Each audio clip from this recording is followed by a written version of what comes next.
नमस्कार दोस्तों, स्वागत है आप सभी का मेरे YouTube चैनल पर। मैं हूं आपका दोस्त वन रक्षक राजन सनोडिया। देखिए दोस्तों, आज के इस वीडियो में हम सामान्य हिंदी के एक अति महत्वपूर्ण टॉपिक संधि का रिवीजन करने वाले हैं। अब हमारे पास दोस्तों टोटल 25 दिन बचे हुए हैं लगभग, और इन 25 दिनों में दोस्तों हम क्या कर सकते हैं, अब रिवीजन ही कर सकते हैं।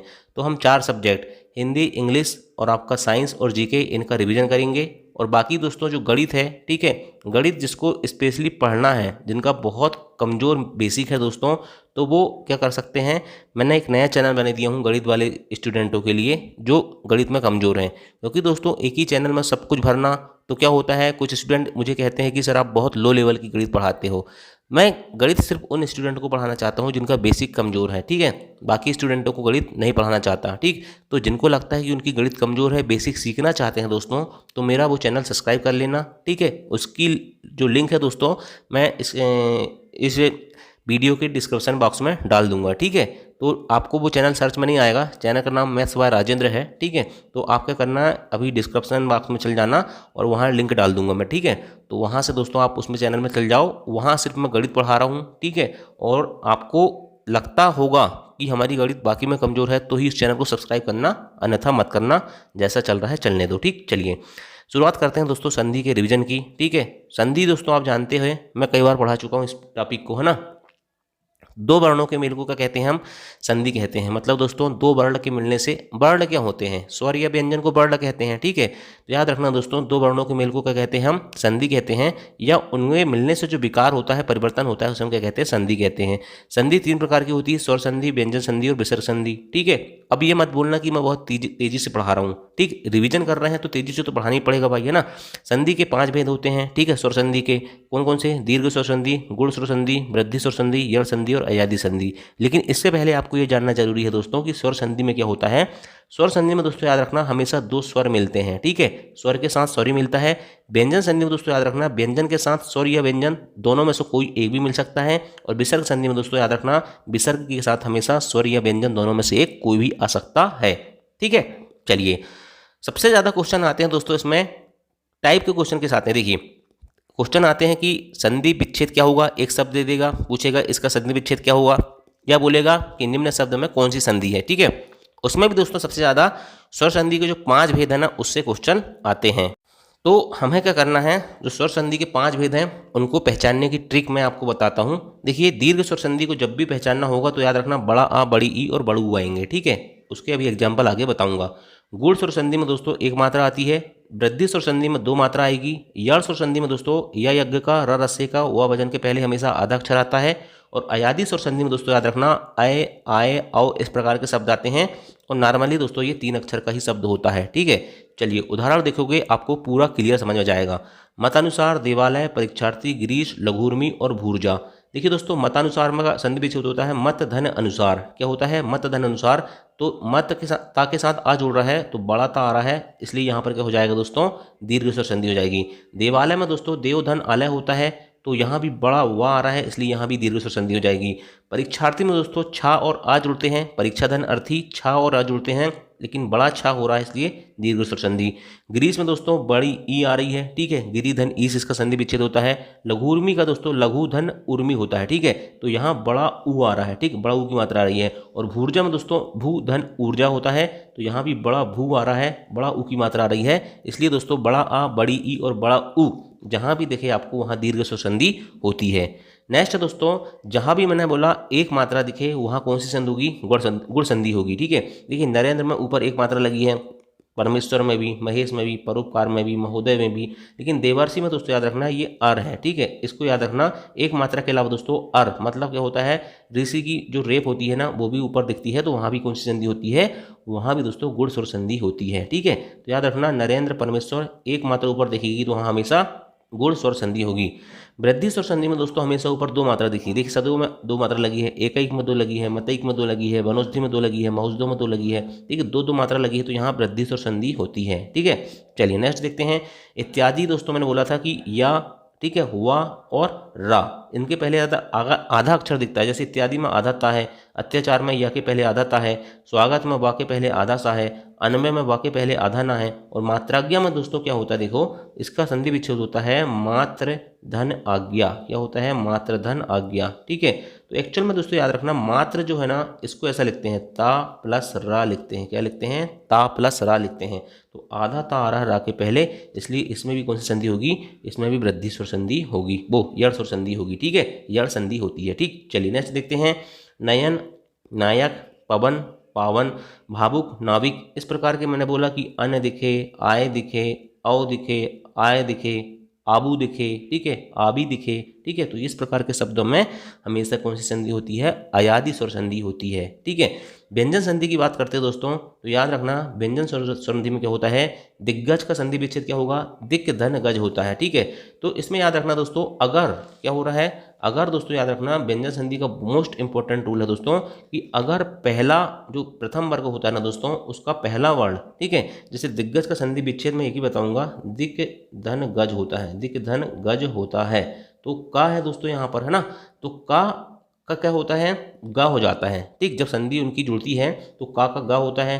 ठीक है, तो आपको अनाराम वाला जो वर्णमाला है वो याद होना चाहिए कि वर्ग क्या होता है, जैसे का, खा, गा, घा, इंगा। ठीक है, ये प्रथम वर्ग होता है, और का किस में कन्वर्ट होता है, तीसरा में गा में। ठीक है, इस प्रकार से चा, छा, जा, झा और इया। ठीक है, तो चा आएगा तो किस में कन्वर्ट होगा, तीसरे वर्ड जा में कन्वर्ट होता है। ठीक है, तो ये सारी चीज़ें आपको पता होना चाहिए। ठीक है, दिग्गज का दिक् धन गज, अजंत का दोस्तों अच धन अंत होता है, अच धन अंत होता है। और व्यंजन संधि में दोस्तों एक विशेष बात याद रखना, जब तक किसी शब्द के नीचे हलंत नहीं लगा है, मान के चलो वो व्यंजन नहीं कहलाता। ठीक है, शुद्ध रूप जो होता है दोस्तों व्यंजन का, वो हलंत वाला ही होता है। षडानंद का दोस्तों सठ धन आनंद हो जाता है। उद्योग का दोस्तों, उद्योग का क्या होगा बताइए आप मुझे, उद्योग बोल रहा है, क्या बोल रहा है, उद्योग का क्या हो जाएगा, उत धन योग हो जाएगा, और अब्ज का अप धन जा हो जाएगा, अप धन जा, और यहाँ हलंत आएगा। ठीक है, तो इस प्रकार से व्यंजन संधि आपको याद रखना है। नेक्स्ट दोस्तों स्वच्छंद, परिच्छेद, अनुच्छेद, विच्छेद। छा के पहले दोस्तों हमेशा आधा चा होता है। क्या होता है, छा के पहले हमेशा आधा चा होता है। कब, जब दोस्तों देखिए स्वच्छंद का संधि विच्छेद करेंगे तो स्वाधन छंद, परिच्छेद का परिधन छेद, अनुच्छेद का अनुधन छेद, विच्छेद का विधन छेद। तो छोटा स्वर ह्रस्व स्वर के पहले, ह्रस्व स्वर के बाद दोस्तों अगर कभी भी छा छतरी का आता है ना, तो उसके पहले आधा चा लग जाता है। ठीक है, चलिए नेक्स्ट देखते हैं। व्यंजन संधि दोस्तों उत धन लास, तत् धन लीन, उत धन लेख। आधा ता के बाद दोस्तों अगर ला आएगा तो वो आधा ला में कन्वर्ट हो जाता है, कौन, आधा ता। ठीक है, चलिए नेक्स्ट देखते हैं। व्यंजन संधि दोस्तों सज्जन, सत धनजन, उज्ज्वल, उत धनज्वल, बृहटिका, बृहट धन टीका, उड्डयन, उड धनयन। ठीक है, उत धन अयन। ठीक है, तो याद रखना दोस्तों सज्जन सत धन जन, ता का जा में कन्वर्ट हो रहा है, उज्ज्वल का उत धन ज्वल, ता का जा में कन्वर्ट हो रहा है। मैं आपको एक चीज़ बता देना चाहता हूँ, अगर आपने यहाँ रूल पढ़े, ठीक है, तो आपको कोई काम नहीं आएगा जब तक आप ज़्यादा से ज़्यादा शब्द दोस्तों उनकी संधि विच्छेदों की प्रैक्टिस नहीं करोगे। दोस्तों ये सब रूल पढ़ने की, व्यंजन संधि की और विसर्ग संधि के रूल पढ़ने की जरूरत ही नहीं होती। अगर आप सिर्फ एक बार व्यंजन संधि और विसर्ग संधि के उदाहरण पर नज़र मार लोगे ना, तो आपको ऑटोमेटिक समझ में जाता है कि कौन सी संधि का उदाहरण है।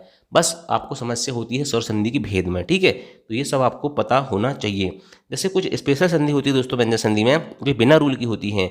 परिणाम परिधन नाम होता है, प्रमाण प्रधन मान होता है, रामायण राम धन अयन होता है, भूषण भूषधन अयन अन होता है।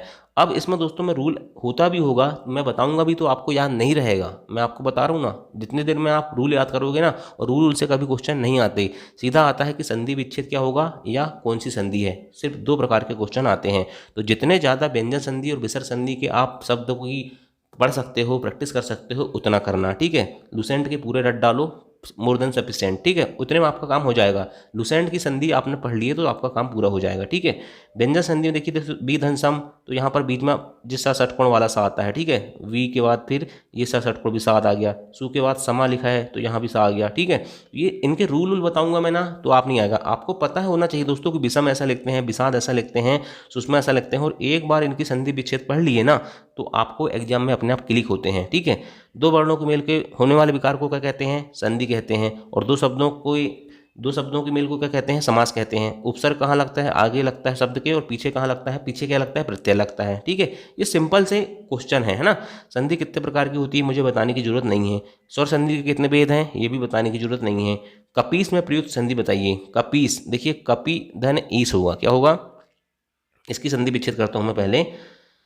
कपी धन ईस होगा। ठीक है, इसमें क्या आ रहा भाई, बड़ी ई आ रही है। मैंने बताया था ना कि जहां भी बड़ा आ बड़ी ई बड़ा ऊ देखे वहां कौन सी संधि होगी, दीर्घ संधि होगी। ठीक है, चलिए नेक्स्ट देखते हैं। सदैव में ऊपर दो मात्रा दिख रही है, सीधा आंख मूंद के वृद्धि स्वर संधि लगाओगे आप। ठीक है, सदैव में प्रयुक्त संधि वृद्धि स्वर संधि, लेकिन यहाँ वृद्धि नहीं, यहाँ तो सीधा स्वर संधि दे दिया है तो स्वर संधि होगा। ठीक है, चलिए नेक्स्ट देखते हैं कौन सा स्वर संधि का उदाहरण है।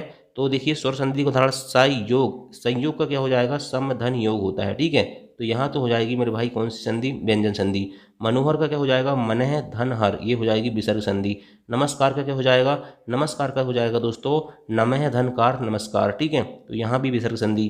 पवन का दोस्तों क्या होगा बताइए मुझे, पवन का पो धन अन होगा, क्या होगा, पो धन अन होता है। ठीक है, पो धन अन होता है, और इसमें मैंने बताया था ना कि कौन सी संधि होगी, अयादि संधि होगी पवन का। मतलब दोस्तों स्वर संधि का उदाहरण कौन सा है, पवन है। ठीक है, चलिए नेक्स्ट है कौन सा वृद्धि संधि का उदाहरण नहीं है। ठीक है, तो वृद्धि संधि का उदाहरण सदैव बिल्कुल है, जलोग बिल्कुल है, परमोदारी ऊपर दो की मात्रा लगी बिल्कुल है, गुरुपदेश में दोस्तों एक ही मात्रा लगी है, इसलिए वृद्धि संधि का उदाहरण नहीं है। ठीक है, चलिए इसमें दीर्घ संधि बताइए। दीर्घ संधि मैंने बताया था बड़ा आ बड़ी ई और बड़ू दिखना चाहिए। देखिए महर्षि ये तो हो ही नहीं सकता ना, महर्षि में कौन संधि हो जाएगी, इसमें हो जाएगी आपकी वृद्धि संधि। ठीक है, देवेंद्र में ऊपर एक मात्रा लगी है, इसमें कौन सी संधि होगी, गुण संधि होगी। सूर्योदय में सूर्य धन उदय होगा, सूर्य धन उदय होगा, तो इसमें कौन सी संधि होगी, इसमें भी दोस्तों आपका देखिए सूर्य धन उदय, सूर्य धन उदय हो रहा है, बताइए इसमें कौन सी संधि होगी, सूर्योदय। बताइए आप, सूर्य धन उदय हो रहा है, आप मुझे बताइए ना, कंफ्यूजन होगा आपको तो मुझे पता है। बताइए सूर्योदय में कौन सी संधि होगी बताइए। इसमें भी दोस्तों याद रखना एक ही मात्रा लगी है ऊपर, यार कितनी मात्रा लगी है, एक ही मात्रा लगी है। ठीक है, इसमें भी कौन सी संधि होगी, इसमें भी गुण संधि होगी। ठीक है, चलिए इसके बाद दैत्यारी में दोस्तों दैत्य धन अरी होता है इसका संधि विच्छेद, और बड़ा या हो रहा है इसलिए यहाँ पर दीर्घ संधि होगी। ठीक है, चलिए नेक्स्ट देखते हैं पवित्र में प्रयुक्त संधि का नाम कौन सा होगा। तो बताइए पवित्र में दोस्तों क्या कौन सी संधि होगी, पवित्र का पो धन इत्र हो जाएगा, पो धन इत्र हो जाएगा पवित्र, तो इसमें संधि कौन सी होगी, अयादि संधि होगी। ठीक है, चलिए नेक्स्ट देखते हैं इत्यादि का इति धन आदि होता है, कोई बताने की जरूरत नहीं है, इति धन यादि आदि मत लगाना। ठीक है, इति धन आदि होता है। ठीक है, चलिए नेक्स्ट देखते हैं निरर्थक का सही संधि विच्छेद क्या होगा, निरर्थक का सही संधि विच्छेद क्या होगा। ये अच्छा क्वेश्चन है दोस्तों, और ये आपको करने के लिए दूंगा मैं। ठीक है, इस क्वेश्चन का आपको मुझे कमेंट करके बताना है कि ऑप्शन 4 दिखे हुए हैं, इसमें से कौन सा आंसर सही होगा। धरेश का संधि विच्छेद क्या होगा ये भी आपको बताना है। ठीक है, तो ये दो क्वेश्चन है दोस्तों 11 और 12। ठीक है, ये दोनों क्वेश्चन के आंसर आप मुझे बताओ कि इनका सही संधि विच्छेद क्या होगा। ठीक, और यदि दोस्तों आपको लगता है कि आपकी मैथ्स कमज़ोर है तो मैं आपको इस वीडियो की डिस्क्रिप्शन बॉक्स में अपने मैथ्स वाले चैनल की लिंक डाल रहा हूँ। ठीक है, उसमें सिर्फ मैथ्स ही पढ़ाऊंगा मैं ऑल टाइम, है ना, मैथ्स और रीजनिंग के अलावा कुछ नहीं पढ़ाऊंगा। और अब आप देखोगे दोस्तों कि मेरी मैथ्स का जलवा कैसा है। ठीक, चलिए दोस्तों, थैंक यू, जय हिंद, जय भारत।